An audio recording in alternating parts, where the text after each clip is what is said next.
নমস্কার, শুভ সন্ধ্যা বন্ধুরা। আমি ভিডিওটা কয়েকদিন আগেই পোস্ট করব ভেবেছিলাম, কিন্তু করতে পারিনি। আমার বাড়িতে একটা দুর্ঘটনা ঘটে গেছে। আমার মামা মারা গেছে। তো মামার জন্য আকুল প্রার্থনা জানিয়ে আমি মায়ের কাছে গেছিলাম যে যে কষ্ট মামা পাচ্ছিল তার থেকে তুমি মুক্তি দিও মামাকে। জানি না, হয়তো বড় মা হয়তো সবার কথাই শোনে, কিছুটা হলেও আমার কথা শুনেছে। যেদিন পুজো দিতে গিয়েছি সেদিনই ফেরার সময় মামাকে আর সেই সশরীরে আর দেখতে পাইনি। ওখানে গিয়ে দেখলাম প্রচুর মানুষের ভিড়, এত ভক্তি, এত শ্রদ্ধা নিয়ে যে তারা এসছে। নিশ্চয়ই তারা কিছু তো ব্যাপার আছে, না হলে এত মানুষের ভিড় হতে পারে না। সেদিন ছিল সোমবার, 29শে ডিসেম্বর।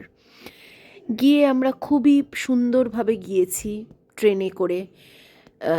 সাউথ থেকে শিয়ালদা থেকে আবার ট্রেন চেঞ্জ করে গিয়েছিলাম একদম নৈহাটি লোকাল করে। নৈহাটিতে নেমে রিক্সা করেও যেতে হয় বা একটুখানি হাঁটলেই 5 মিনিটের পথ। রাস্তার দুধারে অসংখ্য মানুষের পসরা মায়ের মন্দিরকে ঘিরে। সেখান থেকে তাদের প্রচুর মায়ের কৃপায় ভালোই ইনকাম হচ্ছে। খুব ভালো, মা তাদেরকে সঙ্গ দিয়েছে, সাথ দিয়েছে। আমরা প্রায় 5 ঘন্টা লাইনে দাঁড়িয়েছিলাম। লাইনটা দেখে ভেবেছিলাম মা পারবে না, আমি পারবো না, কিন্তু আমার জেদ ছিল যে এত দূরে এসেছি, এত ঠান্ডা সেদিনকে, দেখব তো আমি বটেই, দেখি মা ফিরিয়ে দেয় কিনা।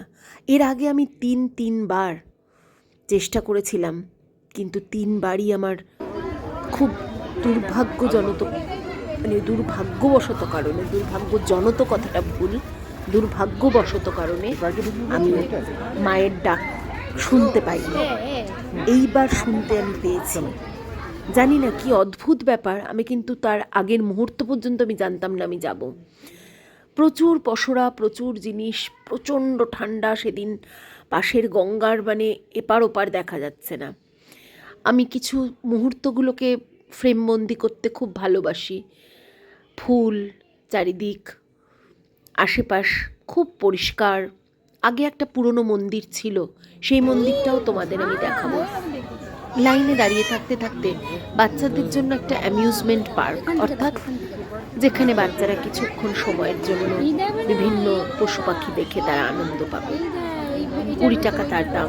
দেখছিলাম বহু মা বাবারা লাইনে দাঁড়িয়ে থেকে বাচ্চাদেরকে সেই পার্কে ছেড়ে দিয়েছে। তারা খুব আনন্দ করছে, কারণ বাচ্চারা তো আর পুজো বা ধর্মের মর্ম অত বোঝে না, তারা আনন্দটা বোঝে। সেই একটা ছুটির দিনে তারা ঘুরতে বেরিয়েছে, কোথাও একটা বেরিয়েছে, পাশে গঙ্গা, এইসব দেখে তাদের ভালো লাগছে। কিন্তু চারিদিকের পরিবেশ আমাকে এত ভালো লেগেছে। আমার মায়েরও সেদিন মনটা খুব খারাপ ছিল। যা হয়, নিজের ভাই, খুবই অসুস্থ ছিল মামা। হঠাৎ করে মামার যে কি হলো আমি জানি না। এরকমভাবে আমার আর এক বাবা, আমি 33 বছর আগে বাবাকে হারিয়েছি। মামা আমাদের কাছে সব ছিল, শুধু আমাদের কাছে না, আমার মামা সবার জন্য ছিল। আমরা প্রবেশদ্বারে ঢুকছিলাম, ঢুকেই গায়ের ভেতরটা পুরো কাঁটা দিয়ে উঠল। সামনে যে ছবিগুলো দেখা যাচ্ছে, মনে হয় খুব ইজি সব কিছু, কিন্তু একটা পুজো দিতে গেলেও যে কত মেহনত এবং তার পেছনে কতটা পরিশ্রম লাগে, জাগ্রত কোনো জায়গায় গিয়ে নিজের মনস্কামনা পূরণ করার জন্য, এটা সত্যি আমি উপলব্ধি করলাম। আমার বাড়িতেও ছোট সে মন্দির, সেখানেও বহু ভক্ত আসে তাদের মনের কথা জানাতে, কিন্তু এইরকম অসংখ্য ভক্ত যারা নিশ্চয়ই কোনো সেরকম ফল পেয়েছে, আমার আগেই যারা দাঁড়িয়েছিলেন তারা বলছিলেন যে এই ঠিক আমার আগেই যারা যাচ্ছে, তারা বলছেন যে আমরা মানতের পুজো করতে এসেছি। তারা এসছে বহুদূর, কোথায় ধানবাদ থেকে, বহু দূর থেকে প্রচুর লোকের সাথে আলাপ হয়েছে।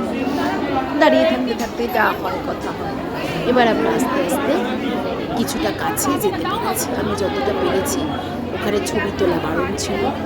আমি সবার জন্য মঙ্গল কামনা করে আমি মায়ের কাছে অবধি যেতে পেরেছি, এটাই আমার সব থেকে বড় ব্যাপার। অপরূপ দৃষ্টি, অপরূপ। আমি কিছুক্ষণের জন্য আমি স্তম্ভিত হয়ে গেছিলাম, যেন কিছু বলতে পারছিলাম না। আমার চাওয়ার কিছু নেই, খালি বললাম মা তুমি ভালো থেকো। আর সব থেকে বড় কথা, তুমি সব জানো মা, আমি তোমার কাছে কোনো অভিযোগ নিয়ে আসিনি, খালি তুমি সবাইকে দেখো।